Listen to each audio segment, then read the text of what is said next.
첫 번째, 대화가 안 통할 땐 감정이 앞서 있는지 볼 것이다. 5년 전 이런 생각도 했다.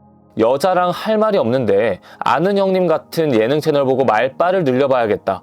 그렇게 1년 동안 각종 예능 프로그램을 섭렵했지만 달라진 건 없었다.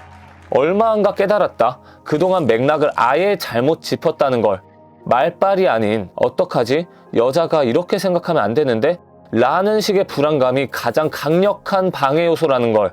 이제는 비슷한 상황이 왔을 때 내 현재 감정 상태가 불안한지 먼저 객관적 시선에서 보고 그 부분에 대해서 이런 식으로 여자와 터놓고 얘기를 할 것이다. 아, 근데 내가 좀 긴장해서 말이 안 나오네. 화장실 가서 좀 시키고 올게. 그리고 내게 호감이 있어 나온 눈앞의 여자는 적어도 뭐야 오빠 왜 귀여운 척해요 라는 반응을 보였지 이상하게 본 여자는 단 한 명도 없었다. 두 번째, 표현 범위를 과감히 넓힐 것이다. 여자를 만나려면 뭔가 더 해야 한다는 사회적인 분위기 때문일까? 대화 소재를 어떻게 바꾸나요? 내가 연애 커뮤니티에 정말 많이 올렸던 질문이다.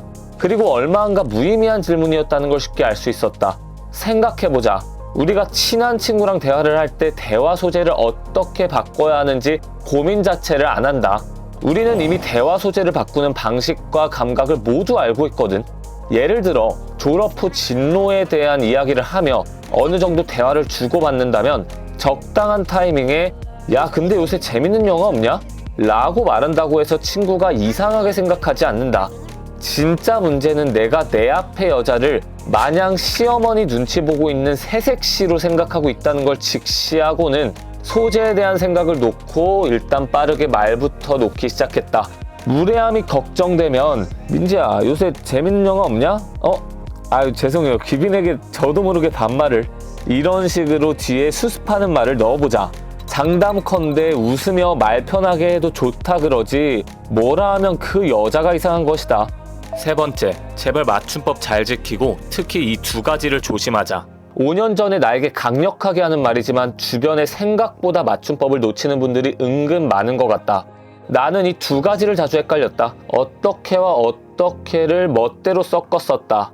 어떻게와 같이 기억 받침이 들어가 있으면 그 다음 자음으로 히읗이 올 수 있지만 어떠해라는 단어는 없다. 어떻게 해의 줄임말로 어떻게라고 쓰는 말만 존재한다.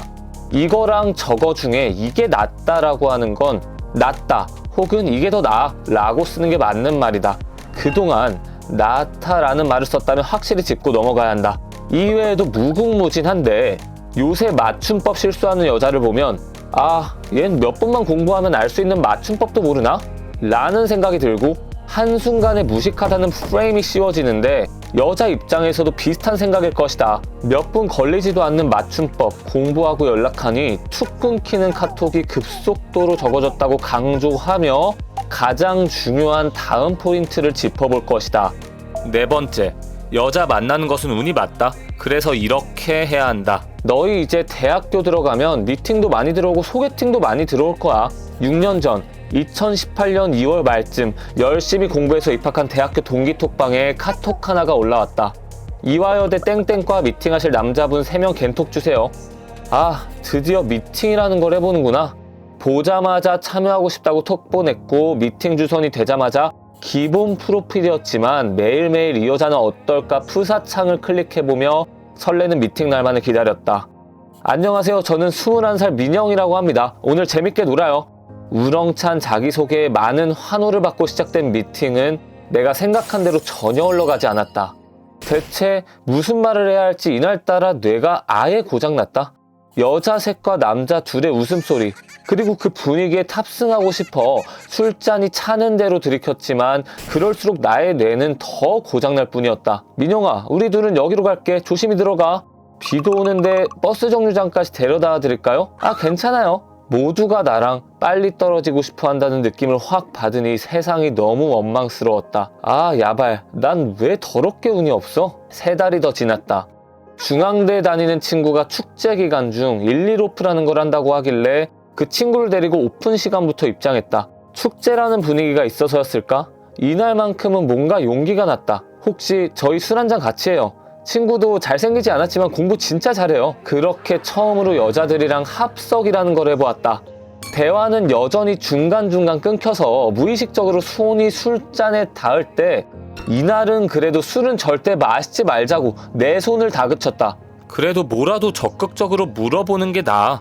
쑥맥이지만 노력하는 모습을 차라리 귀화할 수도? 나도 모르게 이전에 안 좋았던 습관들을 의식하고 그걸 토대로 조금씩 성장하고 있는 내 모습을 볼 수 있었다.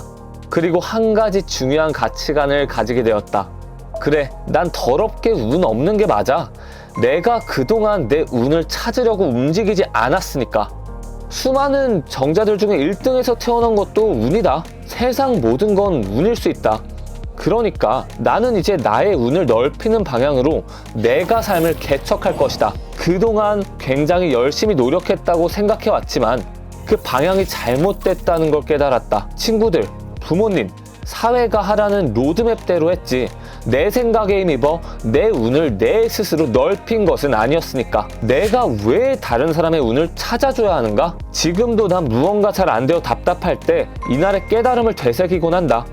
내 스토리를 들으며 그동안 제대로 된 노력을 안 했구나 생각하고 여러분 부정적 감정 들 필요 없다.